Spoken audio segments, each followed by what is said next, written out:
Como a gente faz uma anamnese direcionada, boa mesmo, para diferenciar TDAH? Meu nome é Tami Marchiori, eu sou neuropsicóloga especialista em diagnóstico e tratamento de transtornos mentais. E agora, nesse vídeo, eu vou bem mão na massa mesmo, porque às vezes a gente pega uma anamnese aí, modelo de entrevista XYZ, para aplicar no nosso paciente, para terapia ou numa avaliação geral, mas a gente não sabe como direcionar isso para avaliação do TDAH e às vezes a gente come bola. Então, vou te ajudar assim de uma forma bem prática. Primeira coisa aqui é que a anamnese para diferenciar o TDAH não é só um questionário ou uma entrevista que é mecânica, é um processo investigativo que é profundo mesmo. Então, exige do psicólogo olhar além dos sintomas superficiais, né, e entender algumas nuances do funcionamento cognitivo e comportamental. Se você perguntar para qualquer pessoa no mundo de hoje se ela acha que ela tá desatenta, que ela procrastina, olha, eu tô para conhecer uma pessoa que não vai responder que sim. Então a gente tem que tomar cuidado com essas escalas e questionários prontos, ainda que eles sejam essenciais também, mas a gente precisa de uma entrevista clínica inicial até para colher informações qualitativas de qualquer questionário ou escala que a gente vai usar depois, tá? Muitos psicólogos às vezes cometem o erro de se basear também simplesmente só e apenas nos critérios diagnósticos do DSM-5-TR ou checklist pronto. E ainda que esses critérios sejam sim essenciais, a prática clínica mostra pra gente que a gente precisa ir além, porque os sintomas como desatenção, impulsividade, hiperatividade, eles não são exclusivos do TDAH. Ansiedade, depressão, dificuldade de aprendizagem, privação de sono, característica da personalidade, estilo de vida também pode gerar esses sintomas. Então, o primeiro passo essencial aqui é conseguir entender o histórico do desenvolvimento, perguntar sobre a infância, as primeiras dificuldades acadêmicas, como era o comportamento na escola, os pais, os professores, se eles notaram algum sinal de desatenção, impulsividade, desregulação emocional antes dos 7 anos. Mas vou destrinchar isso para você já já. O TDAH ele é um transtorno do neurodesenvolvimento, então os sinais sempre estiveram lá, mesmo que eles não fossem percebidos como problemáticos na época. Nem toda criança com TDAH vai ter tido um problema acadêmico, vai ter repetido de ano.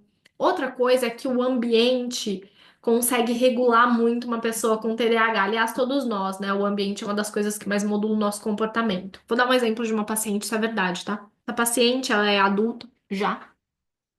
Ela é médica e tal.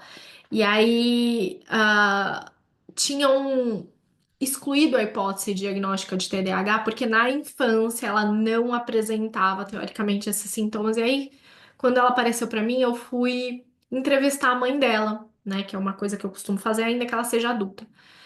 E uma coisa interessante é que quando ela era criança, a escola era uma puta escola, tinha um super suporte, professor quase ali no on. Ela tinha uma pessoa que trabalhava com ela, né? Uma funcionária doméstica que trabalhava em casa que fazia de um tudo pra ela. Arrumava o quarto, se ela ia tomar lanche, colocava a colher do açúcar do lado. Então, ela tinha um ambiente que autorregulava ela. Ela não conseguia nem procrastinar, se desorganizar, porque estava tudo alinhado para ela funcionar muito bem. Então não tinha, naquela idade, um prejuízo ou sofrimento significativo. Por quê? Porque o ambiente estava regulando ela. Então a gente precisa tomar cuidado com essas coisas, né? Ahn, então, assim. A entrevista clínica precisa ser bem detalhada e investigativa. A gente precisa saber sobre rotina, hábito de organização, procrastinação, dificuldade em manter a atenção em tarefa tediosa ou repetitiva. A chave não está só no que o paciente diz, tá? Mas em como ele responde. Mudança frequente de assunto, dificuldade de lembrar detalhe, resposta impulsiva ou incongruência no relato, tudo isso indica um padrão de funcionamento executivo que é característico do TDAH. É, As funções executivas são funções como planejamento, organização, é, são funções que estão diretamente ligadas ao TDAH, muito relacionadas ao córtex pré-frontal. E quando a gente avalia o TDAH, a gente vai além da desatenção, porque inclusive a desregulação emocional, dificuldade atencional está muito relacionada a uma dificuldade do gerenciamento que a pessoa com TDAH tem. A pessoa com TDAH, ela não tem um déficit na atenção, ela tem um déficit na capacidade de gerenciar a atenção e o todo, né? Inclusive questões emocionais e por aí vai. Outro ponto importante aqui, né?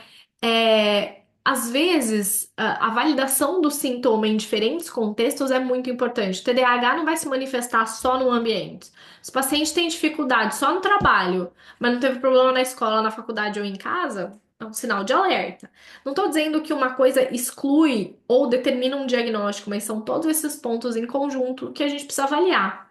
Outra coisa é a consistência desses sintomas em vários contextos. Isso reforça o diagnóstico. É aqui que muitas vezes a gente entrevista familiar, professor, parceiro. Quando é um adulto, com a anuência dessa pessoa, mas é importante a gente explicar para o paciente a importância de entrevistar essas pessoas próximas, porque, primeiro, é muito difícil a gente lembrar de muita coisa da infância. Segundo, que nós temos um ponto cego em relação ao nosso próprio funcionamento, né?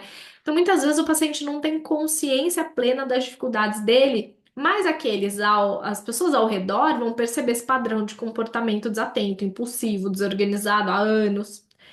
E um erro comum na anamnese é confundir sintoma, por exemplo, de fadiga, estresse ou ansiedade com TDAH. Por isso, a avaliação do sono e da saúde mental tem que ser rigorosa. Distúrbio do sono, insônia, por exemplo, apneia, tudo isso compromete a atenção, memória de forma muito significativa. Da mesma forma, transtorno ansioso geralmente gera inquietação mental, dificuldade de foco, mas a raiz do problema é diferente. Paciente com TDAH tem dificuldade atencional desde a infância, independente do contexto emocional. Já o ansioso tem oscilação de atenção ligada ao nível de preocupação. Só que tem uma outra coisa: pacientes com TDAH, eles têm muito mais chances de desenvolver transtornos ansiosos, então pode ser uma comorbidade, né? Um quadro depressivo, por exemplo, vai gerar muita procrastinação, a pessoa não tem energia. Então, a avaliação do funcionamento executivo, dessas funções executivas, também precisa ser aprofundada. Então, a gente precisa explorar habilidade como planejamento, controle inibitório, né? Controle de impulso ali, ele conseguir inibir o impulso. Memória operacional, que é a memória de trabalho, aquela memória curtinha que a gente pega uma informação e usa logo aqui, né? Então, por exemplo, vou te falar o número de telefone para você ligar daqui a pouco, isso é memória de trabalho. Flexibilidade cognitiva, capacidade de flexibilidade, né? Cognitiva. Então, algumas perguntas. Por exemplo, você consegue organizar o seu tempo facilmente? Ou, né, o que que acontece quando você tenta seguir uma lista de tarefas? Tudo isso ajuda a identificar algumas dificuldades reais. A gente pode aplicar escalas validadas, né, como o BDFS e outras tantas para avaliação de funções executivas. É, Torre de Londres, né, que é um teste bem bacana para avaliação de funções executivas também, por aí vai. Outra peça fundamental da anamnese, só um adendo. Esses testes que eu falei são testes online, né? Que você tem o acesso, passa para o seu paciente, ele responde o teste e o relatório sai para você prontinho, né? Então você nem precisa ser neuropsicólogo, não. Outra peça fundamental da anamnese é diferenciar o TDAH de outros transtornos neuropsicológicos, ou psiquiátricos, transtorno de humor como depressão, gera desmotivação, dificuldade cognitiva, que é muito parecida com o TDAH. Transtorno do espectro autista, o TEA, também pode incluir desatenção, mas tem outras características marcantes, como interesse restrito, dificuldade de interação social. Além disso, né, a gente tem questões ambientais, como trauma na infância, falta de estrutura familiar, tudo isso pode gerar comportamento impulsivo, desorganizado, sem que isso seja, de fato, um transtorno do neurodesenvolvimento, um transtorno neurobiológico. E por fim, é muito importante a gente dar um feedback muito cuidadoso ao paciente. Muitas pessoas chegam à consulta com uma crença pré-formada de que o TDAH, especialmente, né, leu alguma coisa na internet, enfim, fez uma escala, um teste que eu brinco que é o teste da Capricho, e já fala que é TDAH. Então é muito importante a gente explicar o que diferencia o TDAH de outras condições, apresentar dados coletados na anamnese e validar a experiência do paciente. Tudo isso são etapas muito importantes para a gente garantir um diagnóstico preciso e um plano de intervenção eficaz. Então, a anamnese ela não é simplesmente um passo burocrático, mas é uma base para o tratamento personalizado.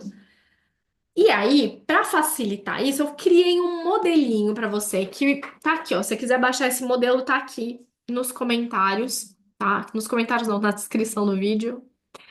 Deixa eu mostrar para você esse modelo. Peraí. Eu fiz pra você, hein? Fiz pra você um modelinho, só pra você lembrar do que eu tô falando aqui e ficar mais claro. Você tá vendo minha tela, né? Então vamos lá. Para baixar esse modelo tá aqui, aqui embaixo na descrição. Ó, modelo de entrevista clínica para diferenciação de TDAH. Eu fiz isso aqui baseado nesse bate-papo, tá? Aqui eu contando porque que isso é importante, contando aqui uma historinha. Vamos lá. Então, primeiro, a gente precisa criar conexão com o paciente. Então, a gente criar um ambiente seguro para o paciente falar abertamente sem receios. Então, vou dar um exemplo, só um exemplo aqui, tá? Eu quero entender melhor o que que te trouxe aqui, o que te faz pensar que você pode ter TDAH. Isso se o paciente já falou que ele acha que ele tem TDAH, né? Você vai adequar isso. O que que é importante aqui? O paciente às vezes chega com uma ideia fechada sobre o diagnóstico porque viu algum conteúdo na internet, enfim, então a gente precisa perguntar como que ele chegou a essa suspeita. E isso às vezes traz informações valiosas. Se os sintomas surgiram recentemente, a gente precisa estar atento. O TDAH é um transtorno do neurodesenvolvimento. Então, ele precisa ter se manifestado na infância, ainda que, como eu falei, às vezes na infância, por N questões, não gerou um prejuízo ou sofrimento significativo.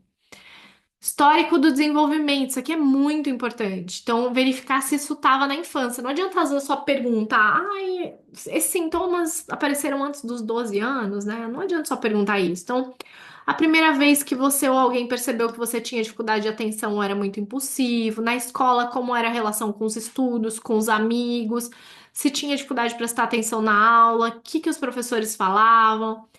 Porque às vezes tem pessoas com TDAH que falam assim, Tami, eu tirava a nota, mas eu tinha que me esforçar muito, porque eu tinha muita dificuldade de reter aquela informação, dificuldade de ficar quieta. É o meu caso, eu tenho TDAH, né? Eu repeti a sétima série, mas assim, depois que eu descobri que eu tenho TDAH, e eu descobri já de forma tardia, eu estava fazendo faculdade de Direito na época, eu comecei a adaptar estratégias de estudo e eu vi que eu tinha um jeito muito diferente de estudar e que eu ia bem nas provas, principalmente nas matérias que eu gostava, mas que eu tinha um jeito de estudar muito doido, assim, desde pequena, com mapa mental, eu falava sozinha, ensinava para parede. Então, tudo isso é um ponto muito importante da gente avaliar. Se os pais ou professores diziam que vivia no mundo da lua ou que não conseguia ficar parado, insights aqui, tá? Crianças com TDAH geralmente têm dificuldade desde cedo. Então, se o sintoma começou na adolescência ou na fase adulta, vamos repensar esse diagnóstico. Ainda que não seja impossível, mas você tem que avaliar muito bem essa infância. Simplesmente perguntar se a criança tirava nota baixa ou não determina nada. Depende do como era o funcionamento dela naquela infância, do ambiente, da rotina da criança, se teve trauma ou não. Percebe? É um rastreio importante aqui. É comum que os pais não percebam o TDAH no início, principalmente se é do subtipo desatento. A gente tem três subtipos de TDAH. Subtipo desatento, então, tem uma predominância de sintomas desatentos. O subtipo hiperativo impulsivo, aquela criança que não para quieta, que é o que mais dá trabalho, que é o que geralmente vem para o consultório primeiro, que os pais percebem. E o tipo combinado, que é a combinação do desatento e hiperativo impulsivo. Eu sou do subtipo combinado, né?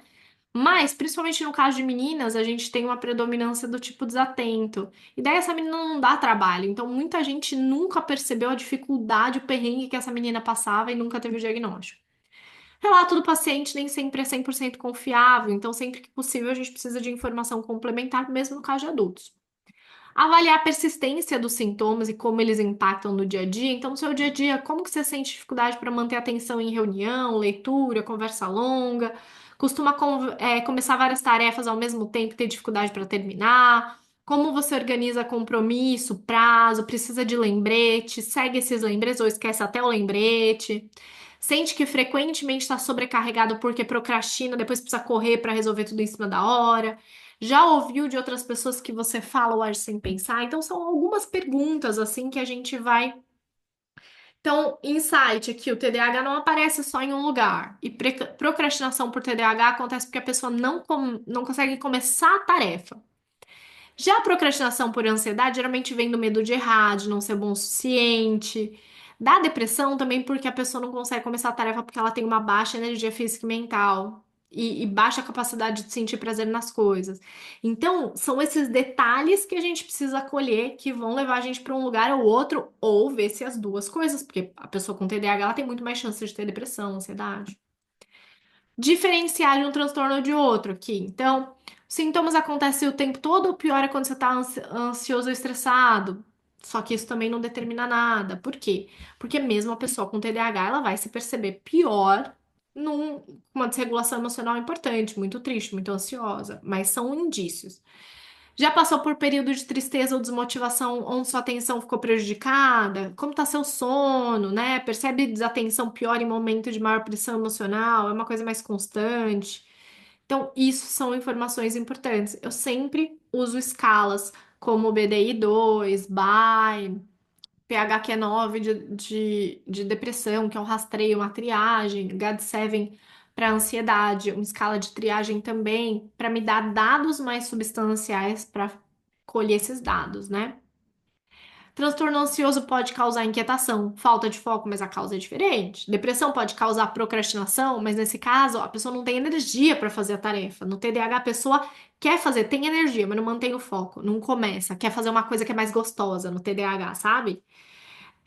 Distúrbio do sono, insônia crônica, apneia também pode imitar os sintomas do TDAH.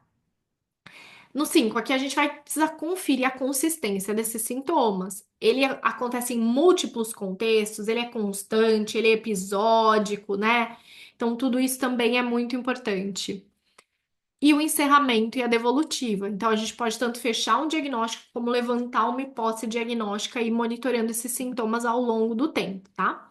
Então, é um modelinho bem simples, é óbvio que não é só isso, mas eu quis deixar mais claro para você aproveitar essas dicas que eu dei, então você consegue baixar aqui nos comentários e lembrando, tá chegando o nosso congresso de terapias cognitivas comportamentais associadas à neurociência, que é o congresso que vai virar a chave tanto para avaliação quanto para o tratamento baseado em evidências. O congresso está incrível, tá chegando, a gente já está no segundo lote. E se você tiver interesse em saber mais, o link para o congresso também tá aqui embaixo. O congresso vai ter certificado e tem convidados maravilhosos. É isso, espero que você tenha gostado do vídeo de hoje. Deixa um comentário aqui embaixo. E se você gostou também, deixa o like, que isso ajuda aqui. Beijo!